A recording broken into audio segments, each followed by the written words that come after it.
Si vous avez votre Bible, je vais lire dans Marc 16,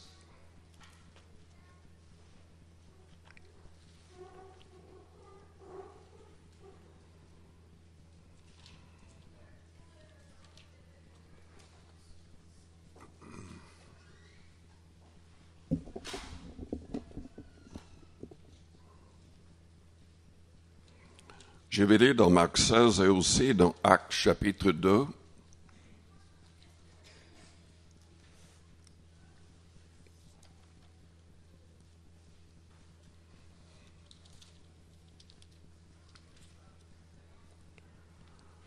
Dans Marc 16, je commence à partir du verset 15. Puis il leur dit, allez par tout le monde et prêchez la bonne nouvelle à toute la création. Celui qui croira et qui sera baptisé sera sauvé, mais celui qui ne croira pas sera condamné. Voici les miracles qui accompagneront ceux qui auront cru. En mon nom, ils chasseront les démons, ils parleront de nouvelles langues, ils saisiront des serpents, s'ils boivent quelque breuvage mortel, il ne leur fera point de mal. Ils imposeront les mains aux malades, et les malades seront guéris. Le Seigneur, après leur avoir parlé, fut enlevé au ciel, et il s'assit à la droite de Dieu.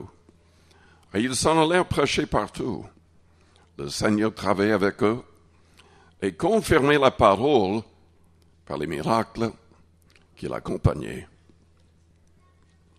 Dans Acte 2, au verset 37, nous lisons, « Après avoir entendu ces discours, ils eurent le cœur vivement touché, et ils dirent à Pierre et aux autres apôtres, « Hommes, frères, que ferons-nous » Pierre leur dit, « Repentez-vous, et que chacun de vous soit baptisé au nom de Jésus-Christ pour le pardon de vos péchés, et vous recevrez le don du Saint-Esprit.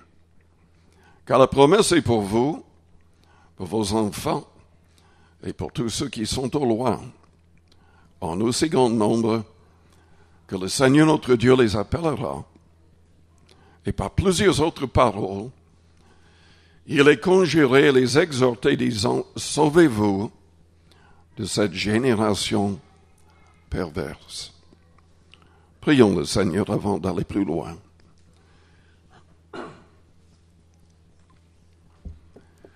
Père Céleste, nous te louons, nous te bénissons ce matin. Agis dans nos cœurs et nos vies. Que nous puissions être de vrais disciples. Marchons selon ta parole, selon ta volonté, selon ton esprit. Remplis tous du Saint-Esprit. Nous voulons vraiment te plaire en toutes choses. Enseigne-nous toi-même. Au-delà de ce que je vais dire, parle dans les cœurs et les consciences. Au nom de Jésus-Christ de Nazareth. Amen.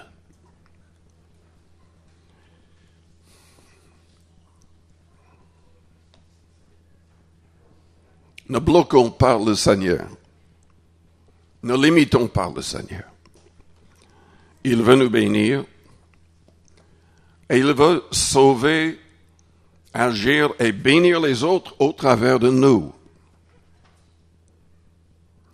Il a dit qu'il y aurait des signes suivant ceux qui croient. Il veut que nous puissions, plutôt que lui, il peut agir au travers de nous pour chasser les démons. Pour que les croyants parlent en langue, le signe du baptême de l'Esprit. Que nous puissions prier pour les malades et voir les malades guéris. Ce n'est pas uniquement pour quelques personnes. Ces choses devraient suivre les croyants. Mais ne bloquons pas le Seigneur par un manque de repentance.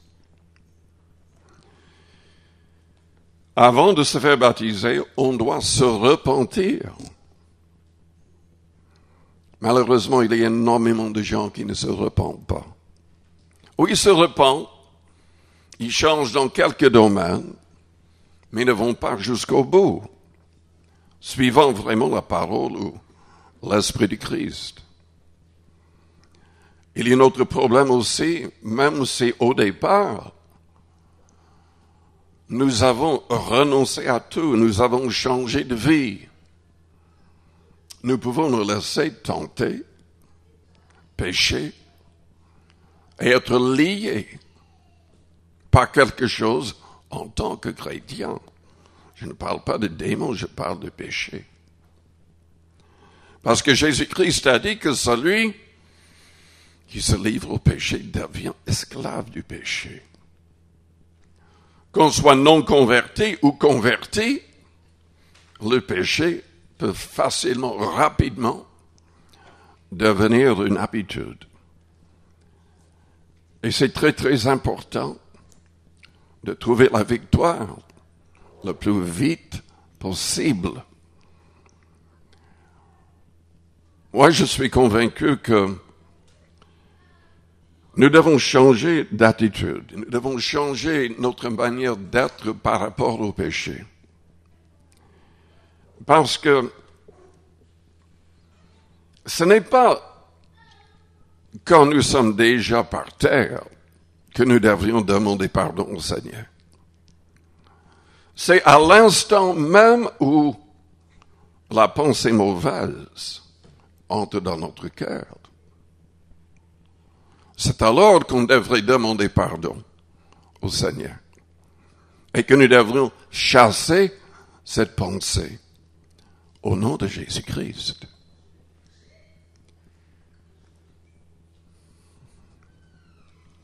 Vous avez peut-être un problème actuellement. Vous avez une habitude mauvaise dans votre vie et vous voulez en être débarrassé. Mais vous n'arrivez pas.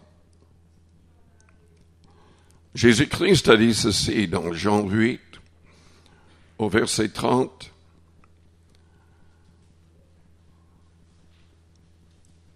« 31. Si vous demeurez dans ma parole, vous êtes vraiment mes disciples. »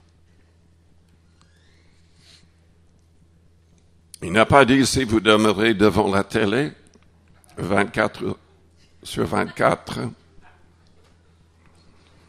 Si vous demeurez vous concentrant sur un bon livre, un roman. Il a dit, si vous demeurez dans ma parole, vous êtes vraiment mes disciples. Vous connaîtrez la vérité, et la vérité vous affranchira.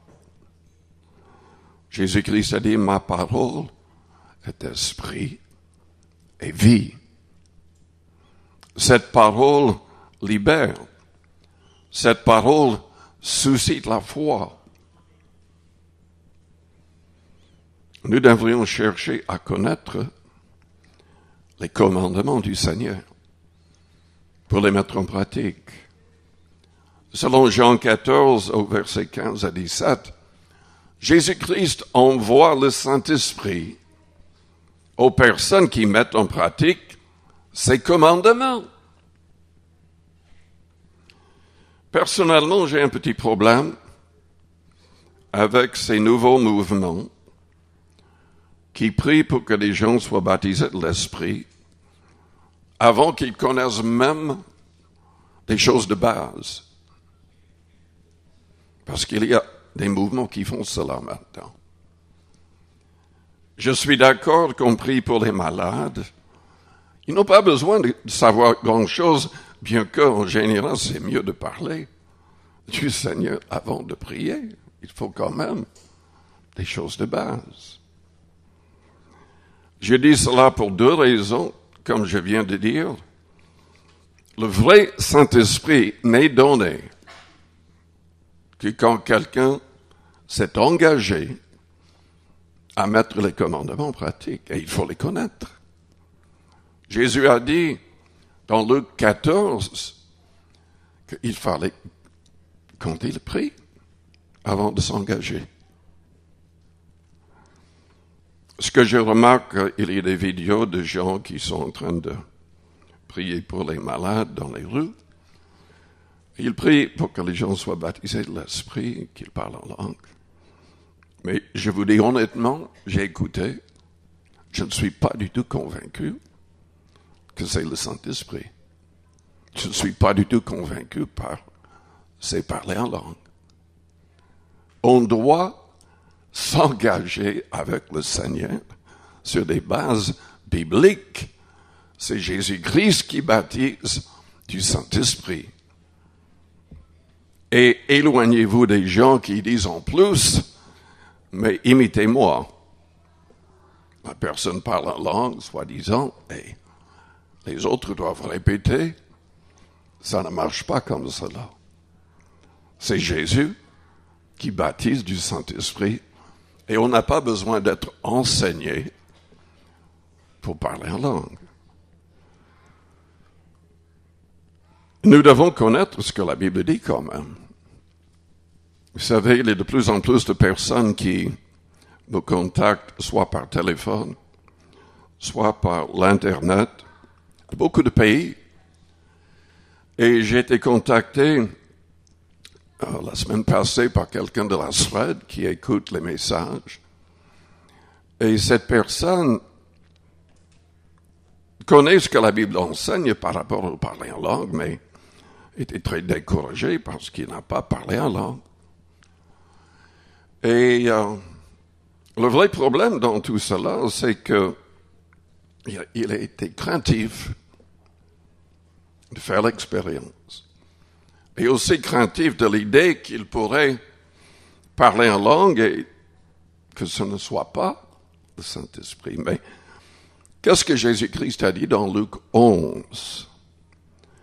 Il a dit que si nous voulons vraiment lui obéir, mettre en pratique ses commandements, si nous demandons le Saint-Esprit, Dieu ne va pas donner autre chose.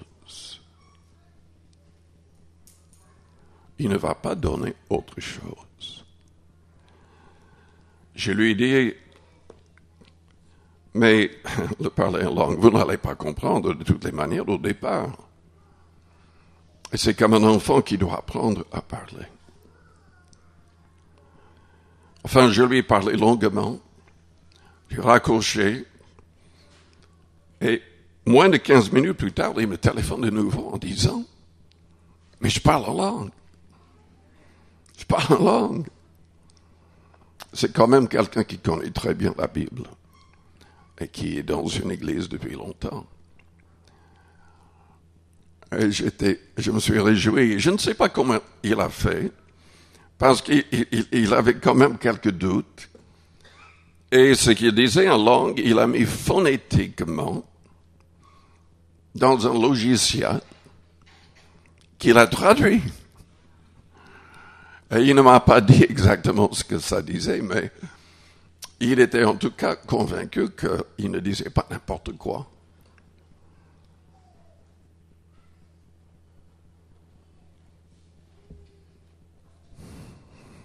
Nous devons chercher le Saint-Esprit.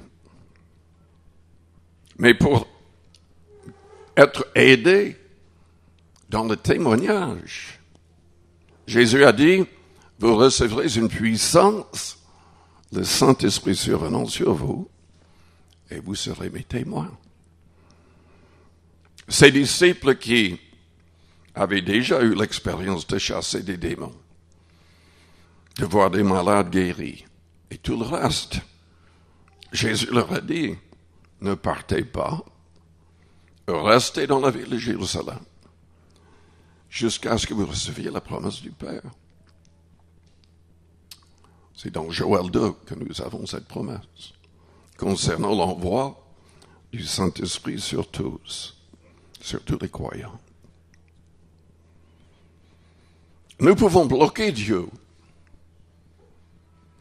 par un manque de repentance. Nous pouvons bloquer Dieu si nous ne connaissons pas ces commandements, et si nous ne nous engageons pas à les mettre tous en pratique. Nous pouvons bloquer Dieu par la crainte, comme je viens de l'expliquer. Nous pouvons bloquer Dieu par un faux baptême. Il y a des gens qui ne veulent pas se faire baptiser de nouveau parce qu'ils croient être déjà baptisés. Mais nous voyons que même l'apôtre Paul a rebaptisé des disciples de Jean-Baptiste parce qu'ils n'avaient pas été baptisés comme Jésus l'avait dit. Et il y a plusieurs problèmes quand il s'agit de baptême d'eau. Un peu d'eau sur la tête n'est pas un baptême. Le mot en grec signifie immersion totale. Mais bibliquement parlant, même si vous immergez un enfant, ce n'est pas un baptême. Pas biblique. Parce qu'il n'y a aucun verset dans la Bible parlant de baptême de bébé. On doit obligatoirement se repentir avant le baptême. On doit confesser sa foi en Christ. On doit s'engager à mettre ses commandements en pratique. Selon Pierre, dans 1 Pierre 3 au verset 21, ce qui sauve n'est pas le baptême par lui-même, mais l'engagement du baptême. L'engagement de garder une bonne conscience. Donc, qu'est-ce que ça signifie? Déjà, il faut abandonner tout péché. Il faut confesser tout péché. Mais garder une bonne conscience signifie que nous devons vivre toute sa vie dans une attitude de repentance. Un chrétien, sans vouloir le faire, peut se mettre en colère et mal agir. Un chrétien peut laisser sortir de sa bouche quelque chose qui ne devrait pas. Une parole qui blesse. Une parole qui ne glorifie pas le Seigneur. On peut se laisser tenter, comme j'ai déjà dit, et se trouver même lié de nouveau par cette chose, ou par une nouvelle chose. Nous devons vivre dans une attitude de repentance. Nous devons confesser nos péchés immédiatement. Comme je l'ai déjà dit, même au moment où on est tenté, nous devrions nous repentir. Parce que si nos cœurs, si notre manière de penser n'était pas faussée, on ne serait même pas tenté. Mais évidemment, tout dépend de notre passé. Les gens qui étaient profondément dans le péché, avant de se convertir, peuvent être peut-être tentés plus que d'autres. Personne ne peut me tenter avec une cigarette. Mais personne.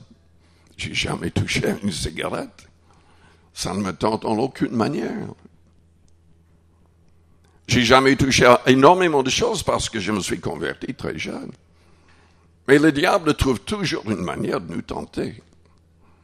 Et on doit le confesser immédiatement et chasser cette chose de notre esprit.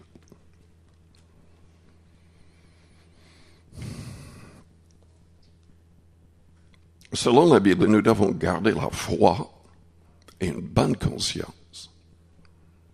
C'est ça qui nous sauve. Le baptême est lié à cela. Et c'est un pas dans l'obéissance au Christ. Il y a des gens qui n'ont pas la foi biblique. Même par rapport au baptême, il y a des gens qui insistent qu'on doit dire « Je vous baptise au nom de Jésus-Christ ». et rien ajouter de plus. Ils veulent oublier ce que Jésus a dit dans Matthieu 28, 19. Il a dit au nom du Père, du Fils et du Saint-Esprit. Mais en réalité, nous baptisons les gens selon leur confession de foi. C'est l'engagement de la personne qui compte. Et vous savez, nous avons des traductions de la Bible qui sont fausses. Il y a des gens qui sont dans des sectes de faux prophètes qui choisissent d'autres traductions justement pour essayer de confirmer, de renforcer le faux enseignement. Il y a des gens qui utilisent la version Darby. Il y a d'autres qui utilisent la version Martin. Ces deux versions sont plus ou moins correctes, mais ont utilisé un faux codex. La Bible a été écrite en grec, le nouveau. Et le problème avec le grec, c'est que nous n'avons pas ce que les apôtres ont écrit à l'origine. Nous avons des milliers de copies. Mais vous savez, écrire la Bible à la main est difficile. Il y avait de vrais professionnels qui le faisaient, et il y avait beaucoup de personnes comme vous et moi. Si une église voulait une copie de la Bible, enfin, il n'y avait pas le livre, la Bible, il n'y avait pas des imprimeries, et les écrits à l'origine, presque tout est en miettes maintenant.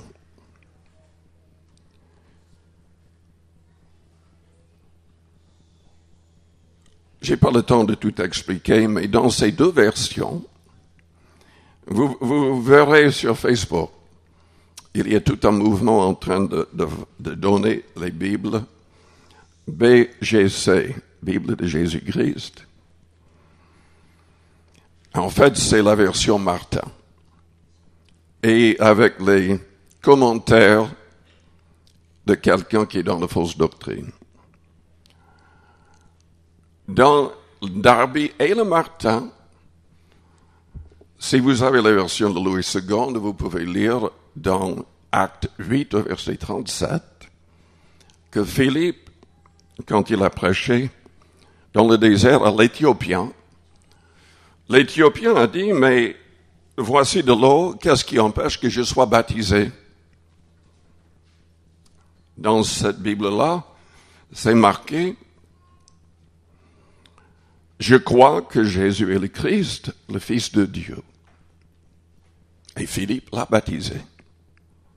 C'est notre confession qui compte le plus. Et on doit croire que Jésus est le Fils de Dieu, le Christ, le Messie. C'est souligné dans 1 Jean, chapitre 4, du verset 12 à 15.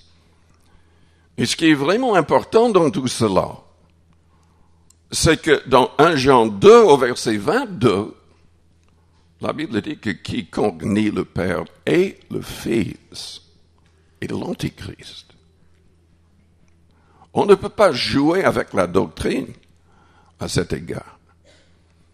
Pierre a confessé un jour, tu es le Christ, le Fils de Dieu vivant, et Jésus a dit, oui, c'est mon Père qui t'a révélé cela.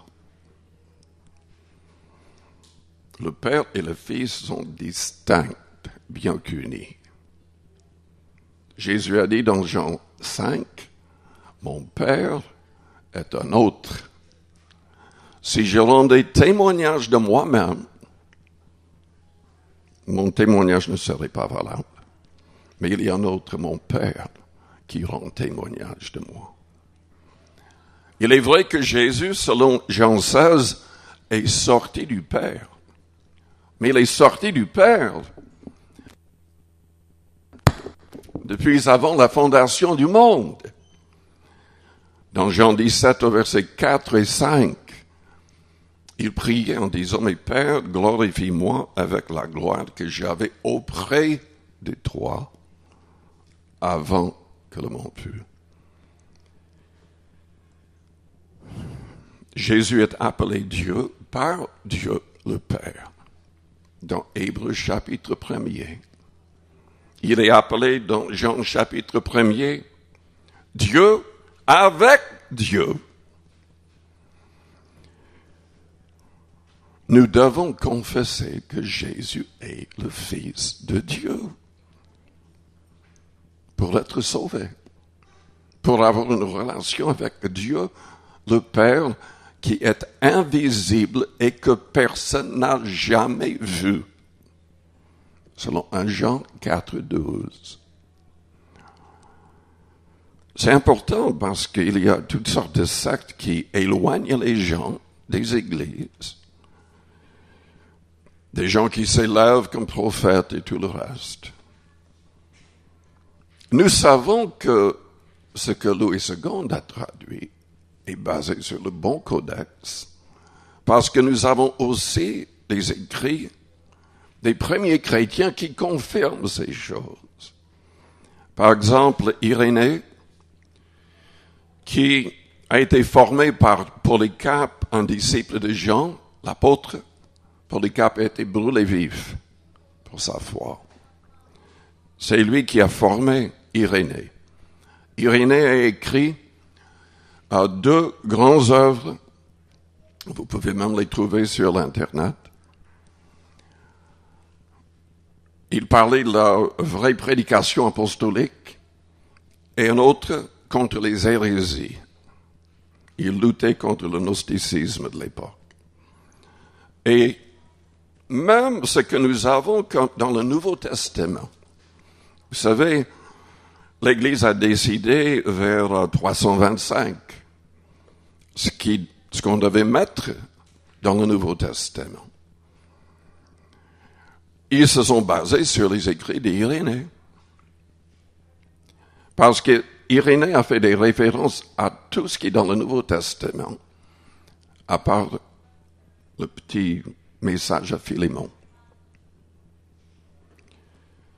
Irénée a cité Acte 8, 37 dans ses écrits, où l'Éthiopien confesse que Jésus est le Christ, le Fils de Dieu vivant, le Fils de Dieu. Donc nous savons que le codex qui a été utilisé par Martin et Darby ont des erreurs.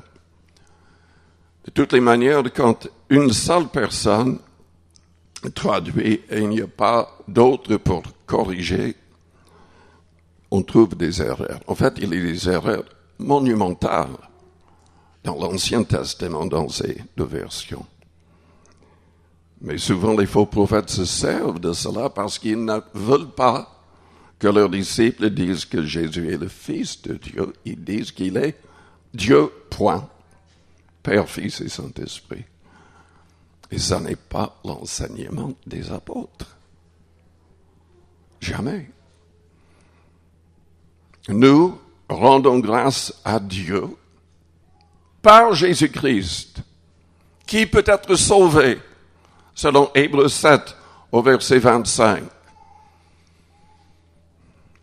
Celui qui s'approche de Dieu par Jésus-Christ.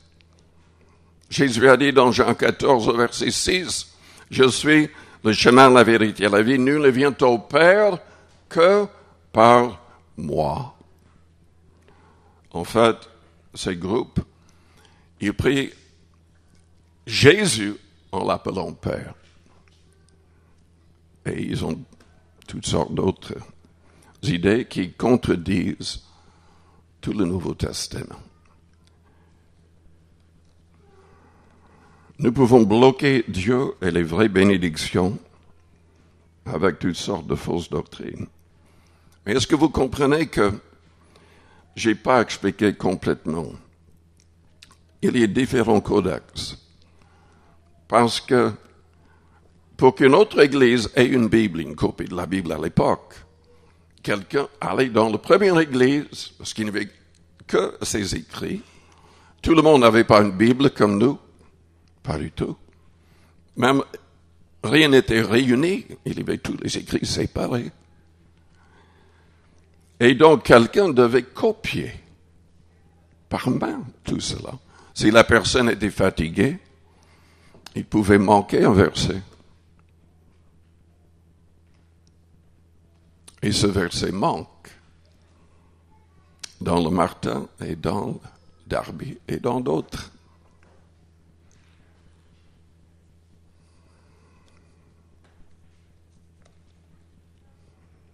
Ne bloquons pas Dieu avec un manque de foi.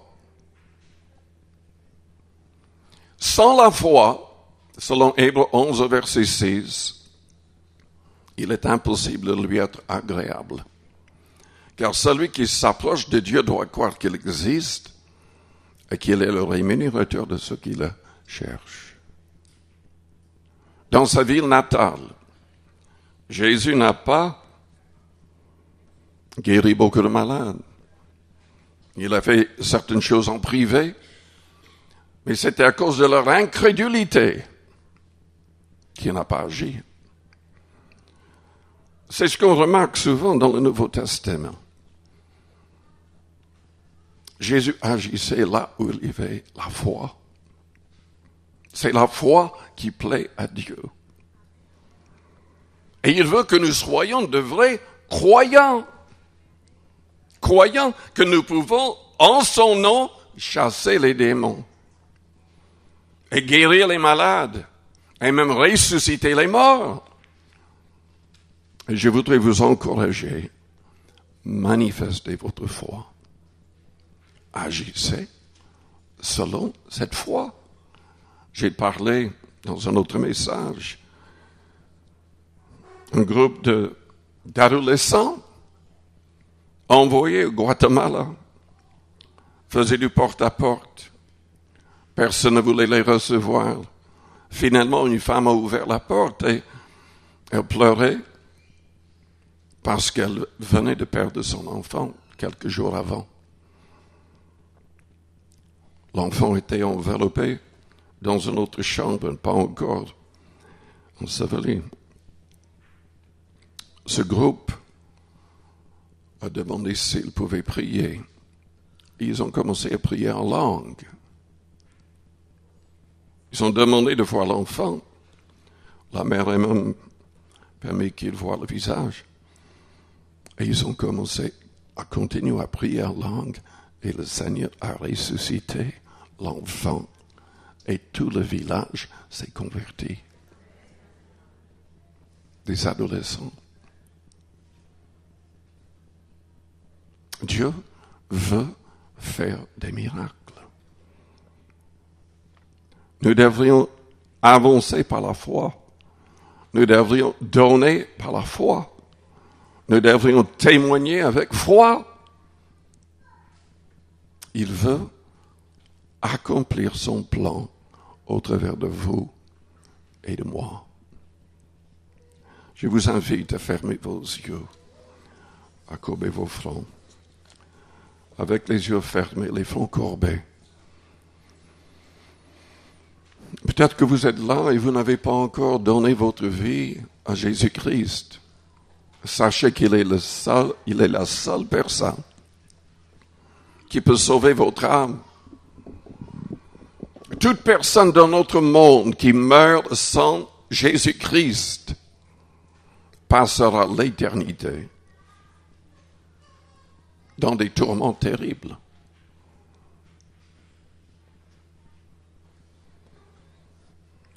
Jésus est mort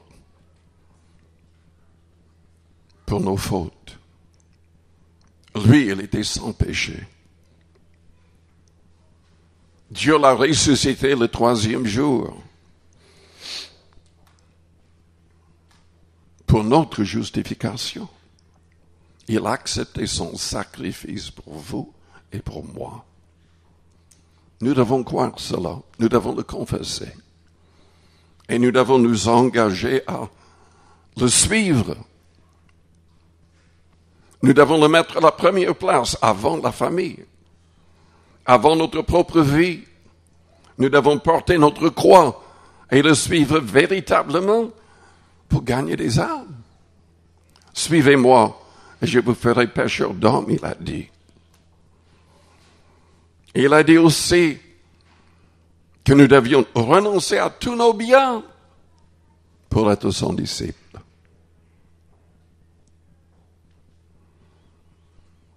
C'est magnifique de suivre le Seigneur. Ce n'est pas toujours facile, mais c'est magnifique. Et nous avons la paix et l'assurance de la vie éternelle. Si vous n'avez pas cette assurance, mais vous voudriez l'avoir, je voudrais prier pour vous.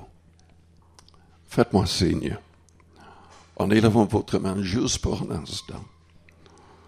Merci. Père Céleste, tu connais le cœur de chaque personne. Tu veux pardonner, purifier, transformer. Que toutes ces personnes soient sauvées. Seigneur, garde-nous et aide-nous à marcher ayant une attitude de repentance toute notre vie. Aide-nous à garder la foi et une bonne conscience. Aide-nous, Seigneur, à voir des miracles. Car nous voulons que les autres soient sauvés et bénis. Sers-toi de nous. Au nom de Jésus. Je vous invite à vous lever.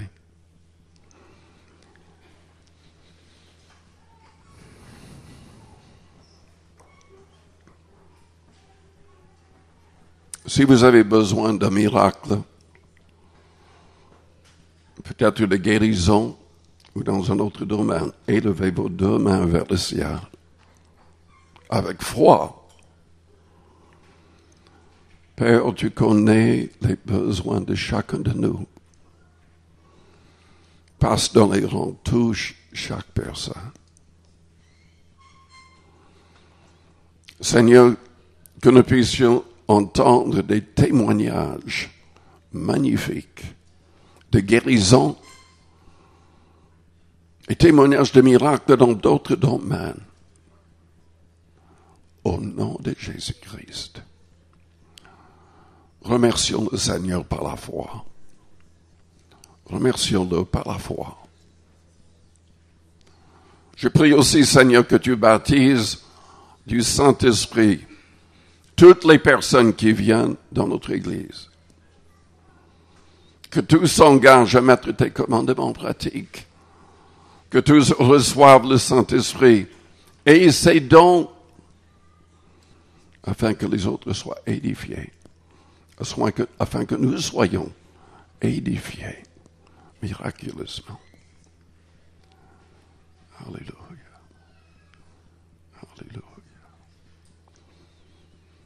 Aide-nous à être de vrais disciples, de vrais gagneurs d'âme. Que cela soit le but de notre vie. Que tout le reste soit secondaire. Que tout le reste soit secondaire. Au nom de Jésus-Christ de Nazareth. Amen.